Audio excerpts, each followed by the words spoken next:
जहाँ भी खुदाई करोगे वहाँ आपकी सम्राट अशोक ही अशोक मिलेंगे। है कि राम काल्पनिक थे, वो एक महाकाव्य हो सकता है, वो भारत का इतिहास नहीं हो सकता है।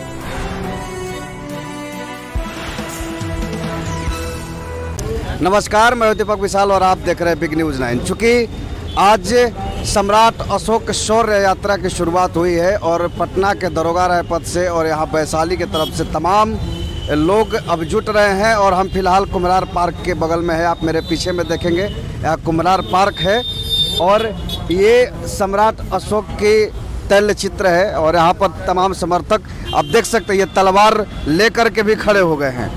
तो हम इनसे बात करना चाहेंगे कि इसका क्या मकसद है। आप तलवार लेकर खड़ा हो गए सम्राट अशोक की तरह, क्या मकसद? सम्राट अशोक समाज के लिए जितना हमारे हिंदू समाज के लिए जो काम किए उसकी तुलना औरंगजेब से करना, और वो भी एक ऐसे व्यक्ति से जो एक पार्टी से जुड़े हैं, सत्ताधारी पार्टी केंद्र में है, और वो जिस तरह से औरंगजेब से तुलना कर रहे हैं, औरंगजेब ने जो कत्लेआम मचाया था एक धर्म विशेष के खिलाफ, और उसी तुलना अशोक सम्राट से करना। तलवार उठाने का मकसद क्या है आज? तलवार उठाने का मतलब ये नहीं होता है कि हम उसका हम विरोध प्रदर्शन कर रहे हैं कि आखिर हम एक उनका पूजा तलवार एक ताकत का प्रतीक रहा है, तो बस युवाओं को सम्राट अशोक का तलवार को हम दिखाना चाह रहे हैं कि हम लोग उसके एकदम खिलाफ हैं, निंदनीय घटना किए हैं, और उसकी जो हमारे नेता उपेंद्र कुशवाहा जी लगातार उसका मांग कर रहे हैं कि उसका जो अवार्ड है, जो भी देश का धरोहर अवार्ड मिलता है, उसका वापसी करे और ऐसे लोगों को चिन्हित करके जो सम्राट अशोक को ये गलत बोलने का काम किया। चूँकि अभी यहाँ पे और भी कार्यक्रम होने हैं, यहाँ तैल चित्र रख दिया गया है सम्राट अशोक की, और भी हमारे साथ लोग। आप बताइए क्या इस पूरे कार्यक्रम का प्रयोजन क्या है?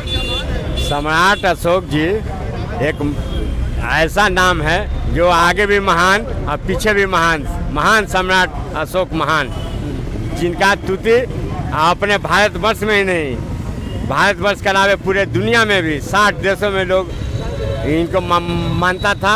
और सम्राट अशोक एक ऐसे आज के दिन में शांति का प्रतीक है। जो हमारे देश के प्रधानमंत्री हो या राष्ट्रपति जी हो, भारत के प्रथम अपने सर पर जिनका अशोक सम्राट चिन्ह का जो नक्शा है वो सर पर बैठते हैं लगाकर। और सम्राट अशोक के बारे में कुछ समझिए, एक आरएसएस के आदमी है दयाशंकर प्रसाद, जिन्होंने कुरु भाषा का उपयोग किया है, जिसके हम लोग निंदनीय करते हैं, और उनको प्रधानमंत्री पुरस्कार दिए हैं, उसको वापस लिया जाए और भारत महान सम्राट अशोक को फिर से जय जयकार हो। मैं इसीलिए अपने समाज के लोग को लेकर इकट्ठा हुआ हूँ और जुलूस निकाला।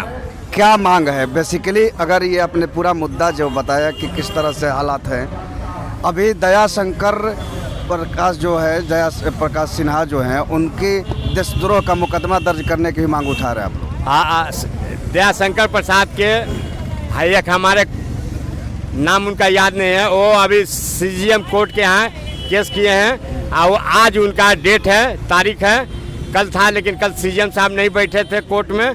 आज उनका डिटेल है, क्या उन पर देशद्रोह का मुकदमा चले या न चले। तो हम लोग चाहते हैं कि उन पर देशद्रोह का मुकदमा चले और उनको जेल दिया जाए। इस तरह का इनके बारे में, सम्राट अशोक के बारे में गलत बात बोले हैं, इसमें नियम है, प्रावधान है अम्बेडकर साहब का संविधान में, जो देशद्रोह के आदमी है उस पर 5 साल कम से कम उस आदमी को सजा मिले। दयाशंकर प्रसाद को 5 साल की सजा होना चाहिए। मैं इसकी पूर्णतः मांग करता हूं और इस पर देशद्रोह का मुकदमा कर उनको जेल में तत्काल बंद करे। प्रधानमंत्री राष्ट्रपति जी से मैं यही मांग करता हूं, और उनको जो दिया गया है पुरस्कार वो तुरंत वापस लिया जाए। और भी लोग हैं यहाँ पर, पूरे युवाओं की मंडली है, आप लोग युवा हैं, आपने भी तलवार उठा ली है। क्या पूरे प्रोग्राम क्या है, किस तरह से आप लोग कार्यक्रम? ये माननीय उपेंद्र कुशवाहा जी नेतृत्व में प्रोग्राम है और ये अभी अंगड़ाई है। माननीय प्रधानमंत्री मोदी जी और राष्ट्रपति महोदय अगर ये हमारी मांग पूरा नहीं करती हैं तो बिहार से हमेशा क्रांतिकारी शुरुआत हुई है और पूरा देश में यह माननीय उपेंद्र कुशवाहा के नेतृत्व में जो महान सम्राट अशोक है जो अखंड भारत के निर्माण किए थे उनकी तुलना अंग्रेजों से किया गया है। मेरी मांग ये है माननीय मोदी से उनकी जितनी पुरस्कार है उनकी जितनी लिखी पुस्तक है वो पुस्तक को बंद किया जाए और पुरस्कार को अलम वापस किया जाए, नहीं तो अगर ये लड़ाई हमेशा आगे जारी रहेगी और हम लोग एकजुट होकर छात्र नौजवान हैं आगे लड़ाई करते रहेंगे। और भी हमारे साथ कुछ बुद्धिजीवी।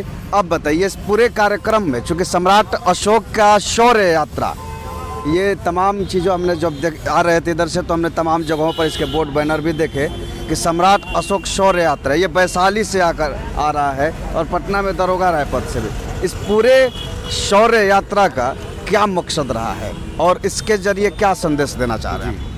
मैं डॉक्टर अरुण कुमार शांतनु। आप 2-3 पंक्ति से ही हम समझते हैं इसके भावार्थ को आप समझ जाएंगे कि शौर्य यात्रा का क्या महत्व है।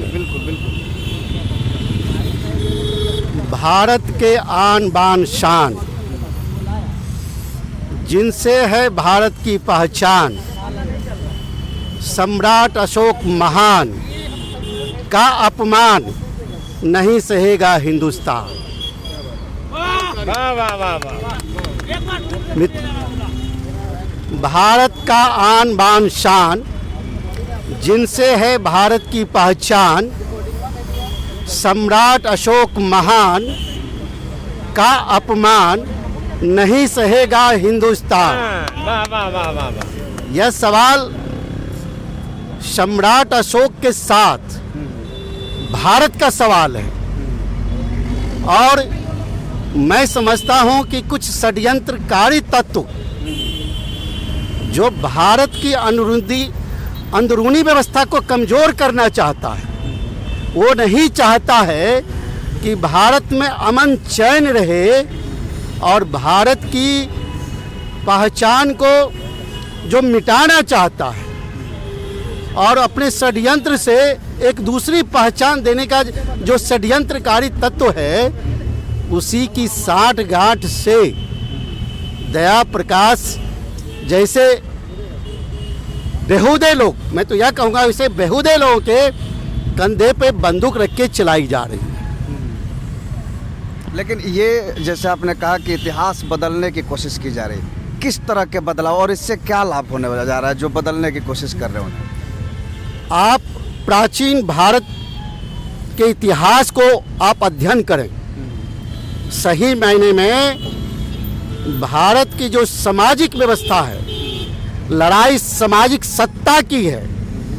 जो तत्व जो शुरू से सम्राट अशोक या उसके आदर्श वैसे आदर्श राजा या उनके दिए हुए कार्य को नहीं पसंद करते हैं, वैसे तत्व जो तथाकथित धर्म के नाम पे, सही मायने में धर्म के नाम पे, चूँकि सम्राट अशोक ने जो मध्यम मार्गी बुद्धा का संदेश को प्राप्त करके पूरे विश्व में अपने बाल बच्चों को भेजकर एक संदेश भारत का जो पहुंचाया और जो उसमें विश्व गुरु हुआ भारत और सोने की चिड़िया कहलाया भारत, इसी पहचान को मिटाना चाहते हैं।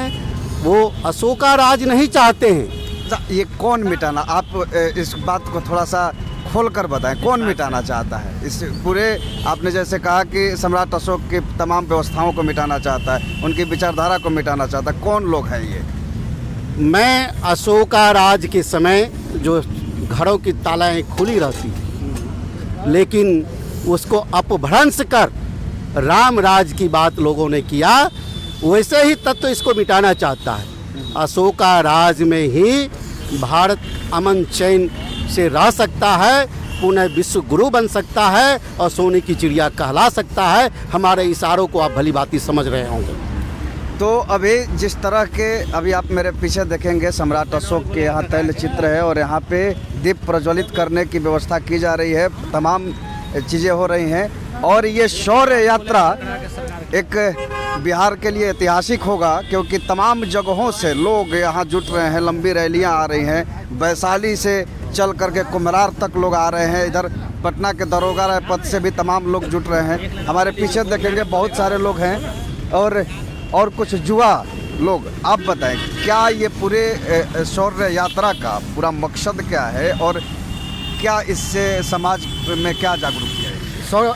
मकसद हम लोग का यही साफ सुथरा मकसद यही है कि जो हमारे अखंड भारत के निर्माता माननीय सम्राट अशोक जी के खिलाफ जो टिप्पणी किया गया है, हम लोग के साथ खिलवाड़ किया गया है, पिछड़ा अति पिछड़ा समाज के खिलाफ करने के आरएसएस की नीति खिलाफ जो नीति उन लोग का है कि हम लोग तोड़ने के खिलाफ किया जाए, जो अंग्रेज के तुलना हम लोग के महान सम्राट अशोक को किया गया है। हम लोग ये जो जनसैलाब उतरने वाले हैं माननीय उपेंद्र कुशवाहा के नेतृत्व में, ये हम लोग का अभी अंगड़ाई है। अगर ये माननीय मोदी जी, माननीय राष्ट्रपति महोदय जी, अगर ये देव प्रकाश सिन्हा जी का जो पद चिन्ह है, जो उनके तो लिखा हुआ पुस्तक वापस नहीं किया जाता है, उनको जो पुरस्कार दिया गया उनको एल्बम वापस नहीं दिया जाता, उन पर मुकदमा नहीं किया जाता है देशद्रोह का, और 5 साल की सज़ा नहीं किया जाता है। हमारे बड़े लोग बुजुर्ग लोग अभी केस किए हैं, जो बड़े लोग बताए हैं, और केस भी लड़ेंगे और रोड से लड़कर सदन तक लड़ाई हम लोग लड़ेंगे।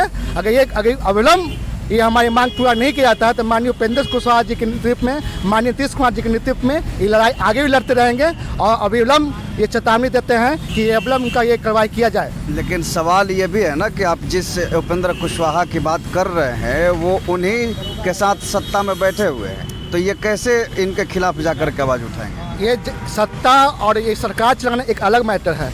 या हम लोग का ये महान सम्राट अशोक के जो अखंड भारत के निर्माता थे वो उनके खिलाफ बोला गया है। ये जातीय भावना का है, ये आरएसएस की नीति जो हम लोग पर लागू थोपने का काम किया जा रहा है, शिक्षा को ध्वस्त करने का काम कर, वो पूर्वज जो स्थापित हम लोग के इतिहास को मिटाने का काम किया जा रहा है। अभी आप देख लिए हम शहीद अमर ज्योति को बंद कराने का काम किया गया। ये लोग अपना इतिहास रचने के लिए कुछ भी करने को तैयार हैं। जैसे हमारे सम्राट अशोक की को प्रतिभा को अथी कर रहे हैं, उनको अंग्रेजों से तुलना कर रहे हैं, तो क्या हम लोग क्या करना चाहते हैं इसमें? अच्छा, एक चीज़ आपने कहा कि जातीय मुद्दा है। जातीय सम्राट अशोक तो पूरे विश्व के लिए थे, हमारे तमाम राष्ट्र के लिए थे, हिंदू अखंड भारत के लिए थे। ये तो किसी जाति वर्ग के तो नहीं। जातिवाद की बात नहीं कहे, धरोहर की बात है। ये सम्राट अशोक उस समय की बात है जो हम लोग पूर्वजों ने देखा था।